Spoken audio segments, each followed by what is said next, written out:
Assalamualaikum warahmatullahi wabarakatuh. Materi hari ini mengenai malware threat atau ancaman dari malware. Malware ini adalah perangkat lunak berbahaya yang merusak atau menonaktifkan sistem komputer dan memberikan kontrol terbatas atau penuh atas sistem pada penciptanya untuk pencurian atau penipuan. Termasuk malware itu virus, bom, trojan, rootkit, backdoor, botnet, ransomware, spyware, adware, skyware, scrapware, rogueware, crypter, keylogger, dan lain-lain. Malware ini dapat menghapus file, memperlambat komputer, mencuri informasi pribadi, mengirim spam, dan melakukan penipuan. Malware dapat melakukan berbagai aktivitas berbahaya, mulai dari iklan email hingga pencurian identitas dan pencurian kata sandi.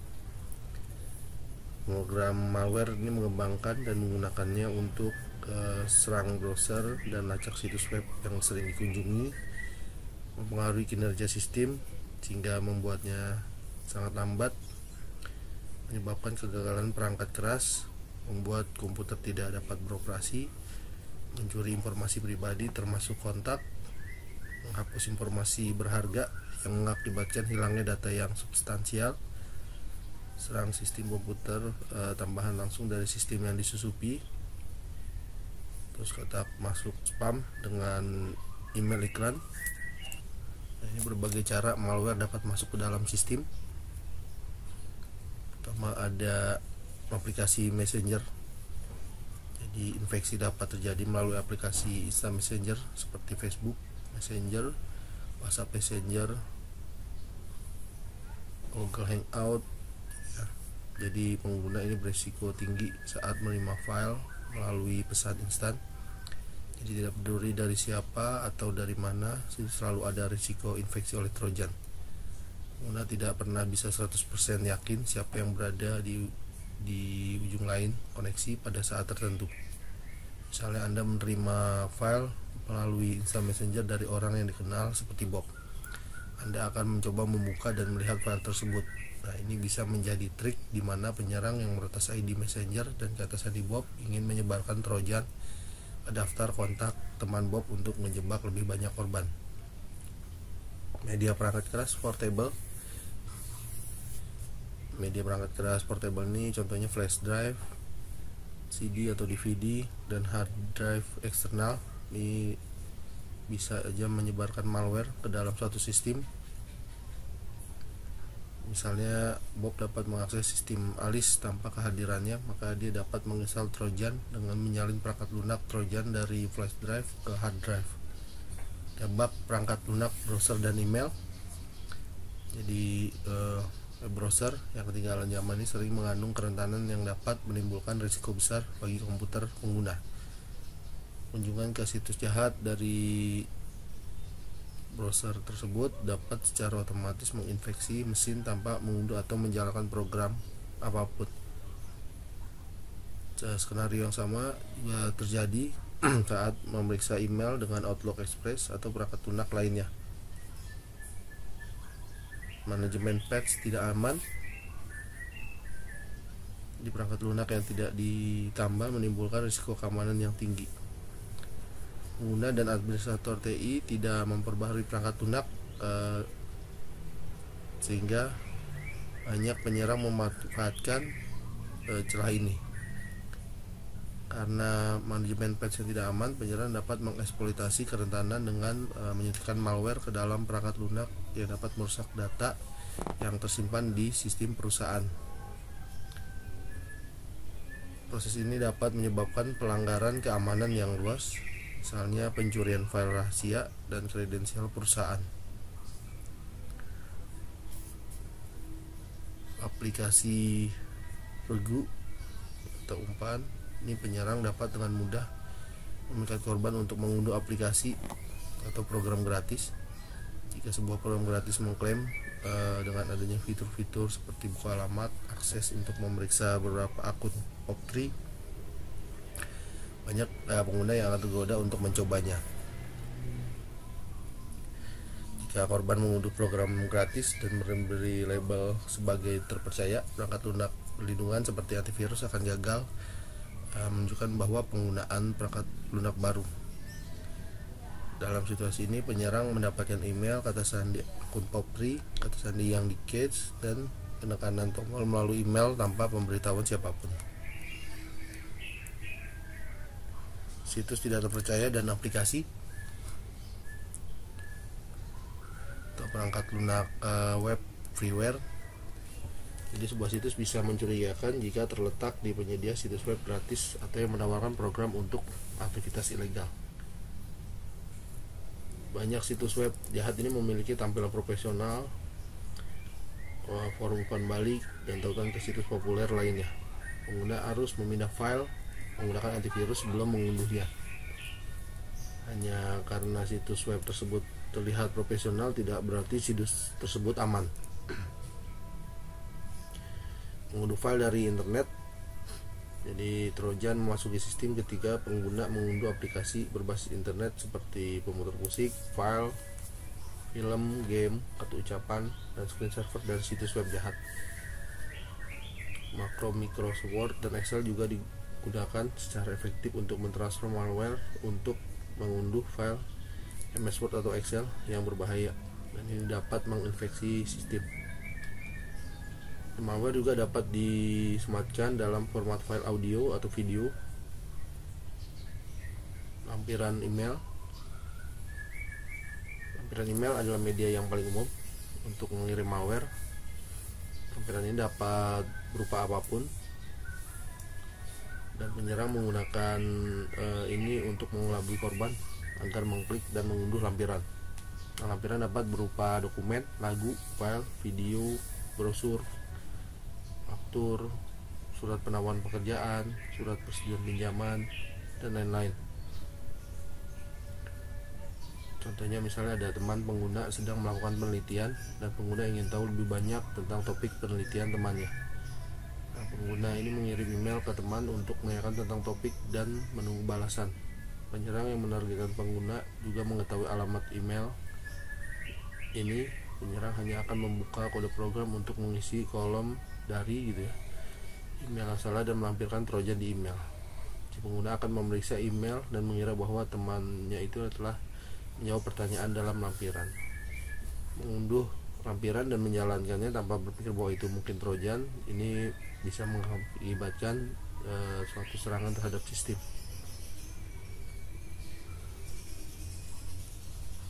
Network propagation, propagasi jaringan. Ini adalah keamanan jaringan adalah garis pertahanan pertama dalam mencegah sistem informasi dari insiden peretasan. Namun karena berbagai alasan seperti penggantian firewall jaringan, kesalahan faktor operator terkadang sengaja atau tidak sengaja memungkinkan lalu lintas internet tanpa filter ini bisa masuk ke dalam jaringan internal atau pribadi. File sharing. Penyerang juga dapat menggunakan serangan DOS untuk mematikan sistem dan memaksa reboot sehingga trojan dapat segera restart sendiri. Nah, untuk mencegah serangan seperti ini, pastikan properti berbagai file dinonaktifkan. Instalasi oleh malware lain. Malware yang dapat memerintah dan mengontrol seringkali dapat terhubung kembali ke situs operator malware menggunakan protokol penelusuran umum. Fungsionalitas ini memungkinkan malware di jaringan internal untuk menerima perangkat lunak dan perintah dari luar. Dalam situasi ini, malware yang diinstal pada satu sistem ini mendorong malware lain untuk diinstal pada jaringan dan menyebabkan kerusakan pada jaringan. Bluetooth dan jaringan nirkabel. Penyerang juga bisa menggunakan jaringan Bluetooth dan Wi-Fi untuk menarik pengguna agar terhubung dengannya.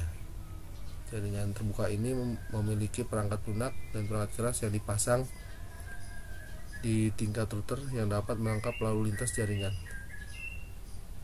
dan juga menemukan detail akun termasuk nama pengguna dan sandi. Komponen malware. Ini ada komponen-komponen dari malware. Ada crypter. Ini mengacu pada program perangkat lunak yang dapat menyembunyikan keberadaan malware. penyerang menggunakan perangkat lunak ini untuk menghindari deteksi antivirus. Jadi ini melindungi malware dari menjalani rekayasa balik atau analisis sehingga sulit dideteksi oleh mekanisme keamanan. Downloader ini jenis trojan yang mengunduh malware lain atau kode dan file berbahaya dari internet ke PC atau perangkat. Biasanya penyerang menginstal pengunduh ketika mereka pertama kali mendapatkan akses ke suatu sistem. Dropper, ini penyerang perlu menginstal program atau kode malware pada sistem untuk menjalankannya. Dan program ini dapat melakukan tugas penginstalan secara diam-diam. Dropper dapat berisi kode malware yang tidak dapat diidentifikasi, yang tidak terdeteksi oleh pemindah antivirus, dan mampu mengunduh file tambahan yang diperlukan untuk mengeksekusi malware pada sistem target. Selanjutnya exploit, ini bagian dari malware yang berisi kode atau urutan perintah yang dapat memanfaatkan bug atau kerentanan dalam sistem atau perangkat digital. Ini adalah kode yang digunakan penyerang untuk menembus keamanan sistem melalui kerentanan perangkat lunak untuk mematai informasi atau menginstal malware. Injektor, program ini menyuntikkan eksploitasi atau kode berbahaya yang tersedia di malware ke dalam proses lain yang rentan dan mengubah cara eksekusi untuk menyembunyikan atau mencegah penghapusannya. Obfuscator, ini program untuk menyembunyikan kode berbahaya malware melalui berbagai teknik sehingga menyulitkan mekanisme keamanan untuk mendeteksi atau menghapusnya. Packer, ini adalah perangkat lunak untuk memanfaatkan file malware untuk mengubah kode dan data malware menjadi format yang tidak dapat dibaca. Mengemas menggunakan teknik kompresi untuk pengemasan si malware. Payload, bagian dari malware yang melakukan aktivitas yang diinginkan saat malware-nya aktif. Payload ini dapat digunakan untuk menghapus, modifikasi file, mempengaruhi kinerja sistem, membuka port, mengubah pengaturan, dan lain-lain. Malicious code, ini adalah bagian dari kode yang mendefinisikan fungsionalitas dasar malware dan terdiri dari perintah yang mengakibatkan pelanggaran keamanan.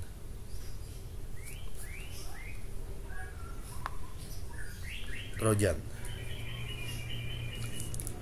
adalah program di mana kode berbahaya atau berbahaya terkandung di dalam program atau data yang tampaknya tidak berbahaya, sehingga dapat dikendalikan dan menyebabkan kerusakan, seperti merusak tabel alokasi file pada hard disk.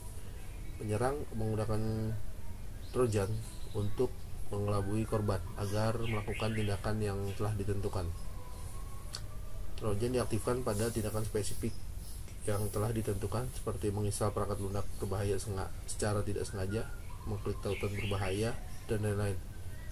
Misalnya di sini pengguna dapat mengunduh file yang tampak seperti film, tapi ketika dijalankan ini mengeluarkan program berbahaya yang menghapus hard drive atau mengirimkan nomor kartu kredit dan kata sandi ke penyerang. Trojan ini dibungkus di dalam atau dilampirkan ke program yang sah. Jadi artinya program tersebut memiliki fungsional yang tidak terlihat oleh pengguna. Penyerang menggunakan korban sebagai perantara tanpa disadari untuk menyerang orang lain.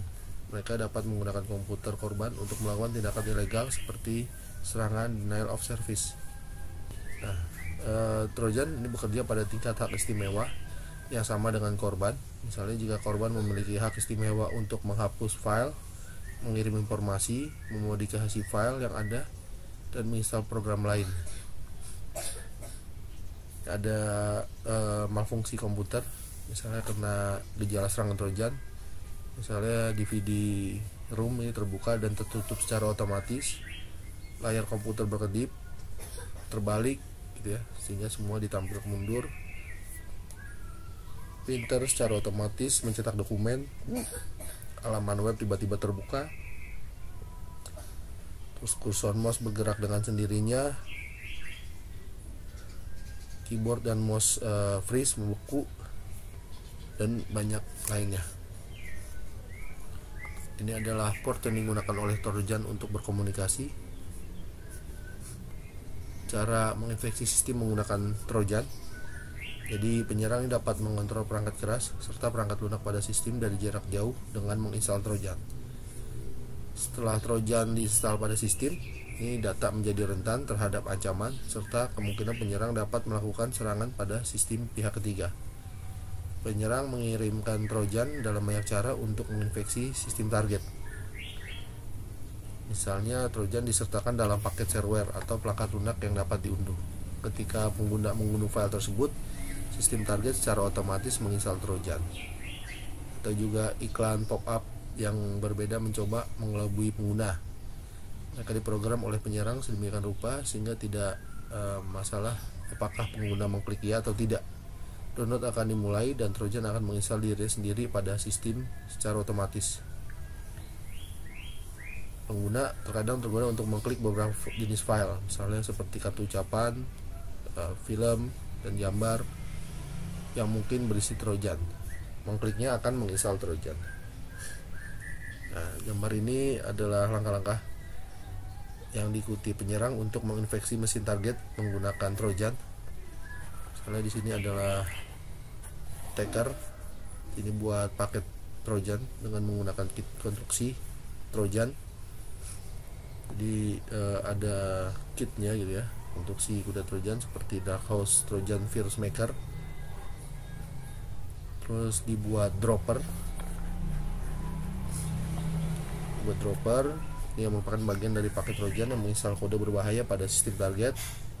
Setelah dibuat, dia akan dibungkus di seperti ini ya. Jadi orang tidak curiga kalau itu adalah Trojan. Misalnya ini ada file exe gitu ya, file gambar. Setelah itu menyebarkan Trojan ke jaringan internet. Misalnya ini mengirim melalui email dan pesan instan. Ini menipu pengguna untuk mengunduh dan menjalankannya. Terus jalankan dropper. Setelah pengguna atau target mengunduh, jalankan dropper. Ini software yang digunakan oleh penyerang untuk menyamarkan malware. Setelah itu Trojan nanti akan terinstall pada sistem target. Jenis Trojan. Nah, Trojan diklasifikasikan ke dalam banyak kategori tergantung pada fungsi. Nah, ini ada jenis-jenisnya. Ada 15 dari remote access sampai command shell Trojan. Ini remote access Trojan, ini Trojan akses jarak jauh atau RAT. Dia memberikan penyerang kendali penuh atas sistem korban. Ini memungkinkan si penyerang ini mengakses file, percakapan pribadi, data akuntansi dan lainnya dari jarak jauh. RAT ini bertugas sebagai server dan mendengarkan pada port yang tidak seharusnya tersedia untuk penyerang internet. Jadi jika pengguna berada di belakang firewall pada jaringan, kemungkinan penyerang jarak jauh dapat terhubung ke Trojan. Penyerang di jaringan yang sama yang terletak di belakang firewall ini dapat dengan mudah mengakses Trojan. Dan juga ada backdoor Trojan. Ini adalah program yang dapat melewati autentikasi sistem atau mekanisme sistem konvensional, misalnya seperti IDS, firewall, dan lain-lain tanpa terdeteksi. Jadi dalam serangan ini peretas memanfaatkan program backdoor atau pintu belakang untuk mengakses komputer atau jaringan korban. Ada juga botnet Trojan. Jadi sebagian besar serangan keamanan informasi ini melibatkan botnet. Penyerang menggunakan Trojan botnet untuk menginfeksi sejumlah besar komputer di seluruh dunia untuk membuat jaringan bot dan dapat dikontrol melalui command and control. Jadi mereka menipu pengguna komputer biasa untuk mengunduh file yang terinfeksi Trojan ke sistem mereka melalui phishing, melalui peretasan, pengalihan URL, dan lainnya. Setelah pengguna mengunduh dan menjalankan Trojan botnet ini di sistem, yang menghubungkan kembali ke penyerang. Beberapa Trojan botnet juga memiliki fitur worm dan secara otomatis menyebar ke sistem lain dalam jaringan.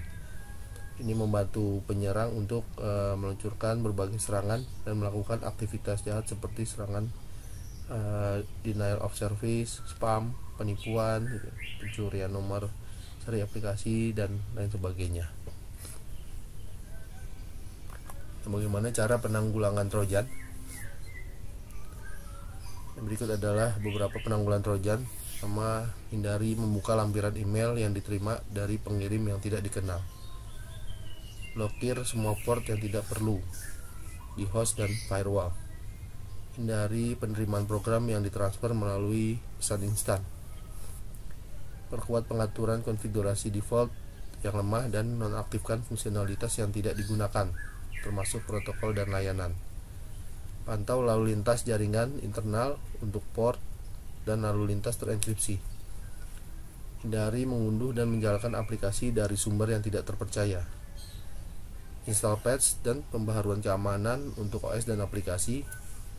Pindai drive USB eksternal, CD, dan DVD dengan perangkat lunak antivirus sebelum menggunakannya. Batasi izin dalam lingkungan desktop untuk mencegah penginstalan aplikasi berbahaya. Hindari mengetik perintah secara terus-menerus menerapkan program atau skrip yang sudah dibuat sebelumnya. Kelola integritas file dari stasiun kerja ini melalui checksum, audit, dan pemindai port. Terakhir, jalankan antivirus dan perangkat lunak pendeteksi untuk penyusupan ini berbasis host. Virus komputer ini bisa berpotensi mendatangkan malapetaka pada komputer bisnis atau pribadi. Masa hidup virus ini tergantung pada kemampuannya untuk mereproduksi dirinya sendiri.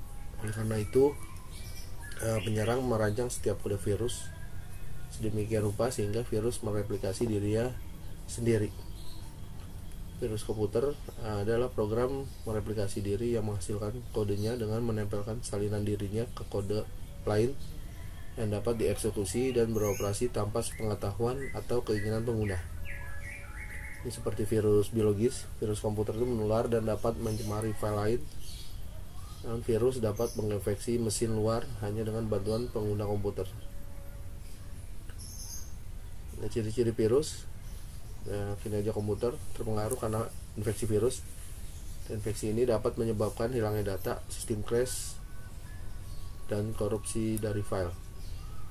Ini ciri-ciri virus. Dia menginfeksi program lain, mengubah diri sendiri, mengenkripsi dirinya sendiri, merusak data, file, dan program, dan juga replikasi dirinya. Tujuan membuat virus. Penyerang membuat virus dengan motif buruk. Penyerang membuat virus untuk menghancurkan data perusahaan sebagai tindakan vandalisme atau untuk menghancurkan produk perusahaan. Namun dalam beberapa kasus virus membantu sistem. Ini beberapa tujuan membuat virus oleh penyerang, misalnya menimbulkan kerusakan pada pesaing, manfaat finansial, vandalisme, prank, proyek penelitian, terorisme siber, sebarang pesan politik, merusak jaringan atau komputer untuk mendapatkan akses jarak jauh dari komputer program. Selanjutnya tahapan kehidupan virus. Ini ada 6 tahapan kehidupan virus. Misalnya dari awal desain dulu, ini mengembangkan kode virus menggunakan bahasa pemrograman atau kit konstruksi. Selanjutnya replikasi. Virus bereplikasi untuk jangka waktu tertentu di dalam sistem target dan kemudian menyebar dengan sendirinya. Launch atau meluncurkan, ini diaktifkan dengan pengguna melakukan tindakan tertentu seperti menjalankan program yang terinfeksi. Selanjutnya deteksi. Virus diidentifikasi sebagai ancaman yang menginfeksi sistem target. Incorporation. Pengembang perangkat lunak antivirus mengasimilasi pertahanan terhadap virus. Yang terakhir, jalankan rutinitas kerusakan. Ini pengguna menginstal pembaruan antivirus dan menghilangkan ancaman dari virus. Indikasi serangan virus. Ini indikasi serangan virus ini muncul dari aktivitas yang tidak normal.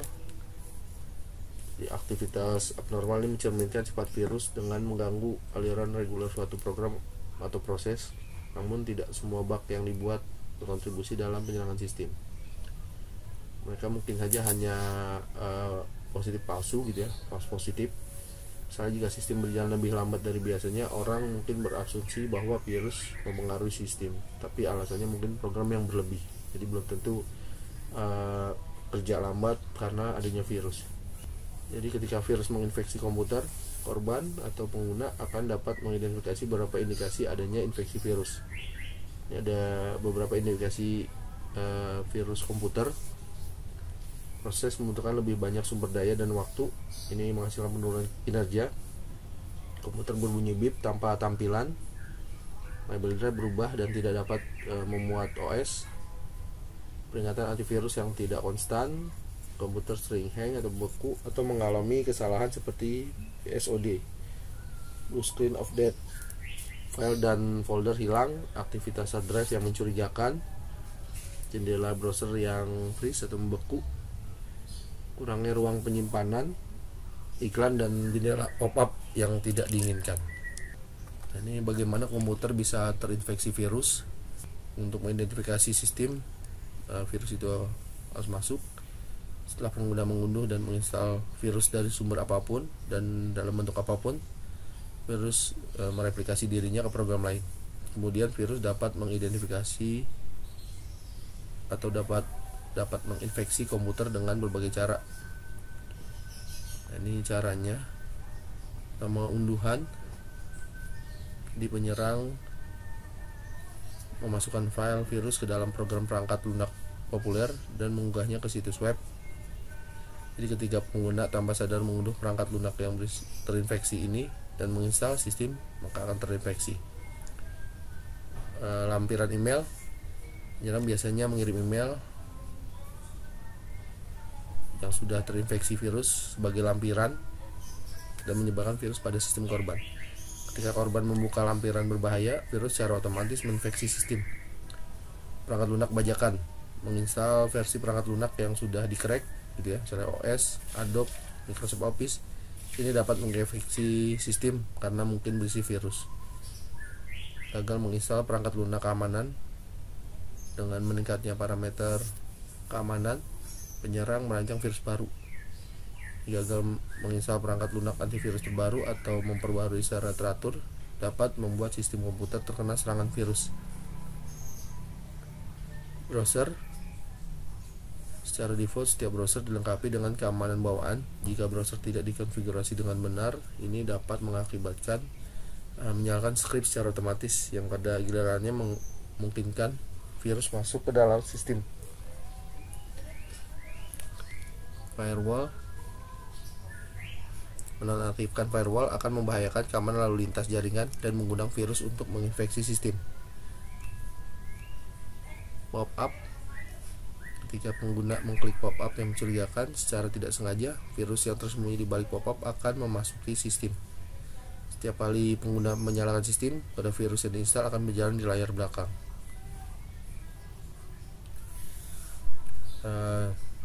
Media yang dapat dilepas. Jadi ketika sistem yang saat dikaitkan dengan media yang dapat dipindahkan yang terinfeksi virus, misalnya CD, DVD, drive USB, virus menyebar ke sana. Akses jaringan ini menghubungkan ke jaringan WiFi yang tidak terpercaya, membiarkan pengaturan Bluetooth aktif atau mengizinkan program berbagi file yang diakses secara terbuka akan memungkinkan virus mengambil alih perangkat. Selanjutnya worm atau cacing. Ini adalah program jahat mandiri yang mereplikasi, mengeksekusi dan menyebar di seluruh koneksi jaringan secara independen tanpa campur tangan manusia. Penyusup ini merancang sebagian besar worm untuk mereplikasi dan menyebar ke seluruh jaringan sehingga menghabiskan sumber daya komputasi yang tersedia dan pada gilirannya menyebarkan ke server jaringan, server web, dan sistem komputer individu. Ini menjadi kelebihan beban dan berhenti merespon. Namun beberapa worm juga bisa merusak sistem host. Worm ini adalah subtype dari virus. Worm tidak memerlukan host untuk mereplikasi, tapi dalam beberapa kasus mesin host worm juga menginfeksi. Pada awalnya pada para profesional di Black Hat memperlakukan worm sebagai masalah mainframe. Kemudian dengan diperkenalkan internet, mereka berkonsentrasi dan menargetkan OS Windows menggunakan worm yang sama dan membagikannya dalam email, IRC, dan melalui fungsi jaringan lainnya. Ini adalah perbedaan worm dengan virus. Jadi kalau virus itu menginfeksi sistem dengan memasukkan dirinya ke dalam file atau program yang dapat dieksekusi. Worm menginfeksi sistem dengan mengeksploitasi kerentanan dalam OS atau aplikasi dengan mereplikasi dirinya sendiri. Virus menghapus atau mengubah konten dalam file atau mengubah lokasi file di dalam sistem. Dengan worm biasanya tidak memodifikasi program yang disimpan, hanya mengeksploitasi CPU dan memori. Virus mengubah cara sistem komputer beroperasi tanpa sepengetahuan atau persetujuan pengguna. Sedangkan worm ini menghabiskan bandwidth jaringan, memori sistem dan lain-lain, server dan jaringan dan sistem komputer yang terlalu membebani. Virus tidak dapat menyebar ke komputer lain kecuali file yang terinfeksi direplikasi dan dikirim ke komputer lain. Sedangkan worm dapat mereplikasi dirinya sendiri dan menyebar dengan menggunakan IRC, Outlook, atau program mailing lain yang berlaku setelah diinstal dalam sistem. Virus menyebar dengan kecepatan yang seragam seperti yang sudah diprogram, sedangkan worm menyebar lebih cepat daripada virus. Virus sulit dihapus dari mesin yang terinfeksi, sedangkan worm dapat dihapus dengan mudah dari sistem. Bagaimana cara penanggulangan virus dan worm? Ini ada beberapa cara penanggulangan virus dan worm. Install perangkat lunak antivirus yang mendeteksi dan menghapus infeksi saat muncul. Buat kebijakan antivirus untuk komputasi yang aman dan didistribusikan ke staf. Perhatikan instruksi saat mengunduh file atau program apapun dari internet. Dan perbarui perangkat lunak antivirus secara teratur. Terdapat informasi tentang ancaman virus terbaru. Pastikan pemblokiran pop-up, dan berhati-hatilah dengan file yang dikirim melalui aplikasi Instant Messenger. Terima kasih.